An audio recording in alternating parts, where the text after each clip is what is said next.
Exodus chapter 18, Holman Christian Standard Bible. Moses' father-in-law, Jethro, the priest of Midian, heard about everything that God had done for Moses and his people Israel, and how the Lord had brought Israel out of Egypt. Now Jethro, Moses' father-in-law, had taken in Zipporah, Moses' wife, after he had sent her back, along with her two sons, one of whom was named Gershom, because Moses had said, I have been a foreigner in a foreign land, and the other Eleazar, because he had said, the God of my father was my helper and delivered me from Pharaoh's sword. Moses' father-in-law Jethro, along with Moses' wife and sons, came to him in the wilderness where he was camped at the mountain of God. He sent word to Moses, I, your father-in-law Jethro, am coming to you with your wife and her two sons. So Moses went out to meet his father-in-law, bowed down, and kissed him.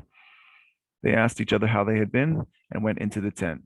Moses recounted to his father-in-law all that the Lord had done to Pharaoh and the Egyptians for Israel's sake, all the hardships that had confronted them on the way, and how the Lord delivered them. Jethro rejoiced over all the good things that the Lord had done for Israel when he rescued them from the power of the Egyptians. Praise the Lord, Jethro exclaimed, who rescued you from Pharaoh and the power of the Egyptians and snatched the people from the power of the Egyptians. Now I know that Yahweh is greater than all gods, because he did wonders when the Egyptians acted arrogantly against Israel. Then Jethro, Moses' father-in-law, brought a burnt offering and sacrifices to God, and Aaron came with all his elders of Israel to eat a meal with Moses' father-in-law in God's presence. The next day, Moses sat down to judge the people, and they stood around Moses from morning until evening. When Moses' father-in-law saw everything he was doing for them, he asked, what is this thing you're doing for the people? Why are you sitting as judge while all the people stand around you from morning until evening?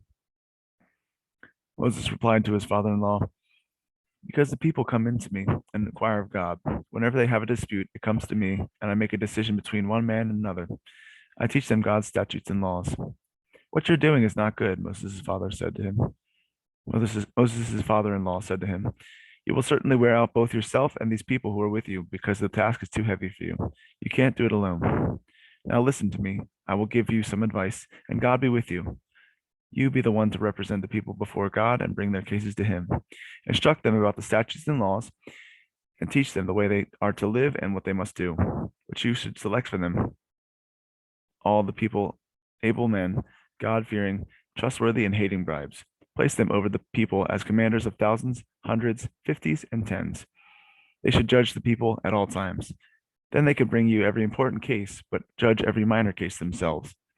In this way, you will lighten your load, and they will bear it with you. If you do this, and God so directs you, you'll be able to endure, and all the people will be able to go home satisfied. Moses listened to his father-in-law and did everything he said. So Moses chose able men from all of Israel and made them leaders of the people as commanders of thousands, hundreds, fifties, and tens. They judged the people at all times. They would bring the hard cases to Moses, but they would judge every minor case themselves.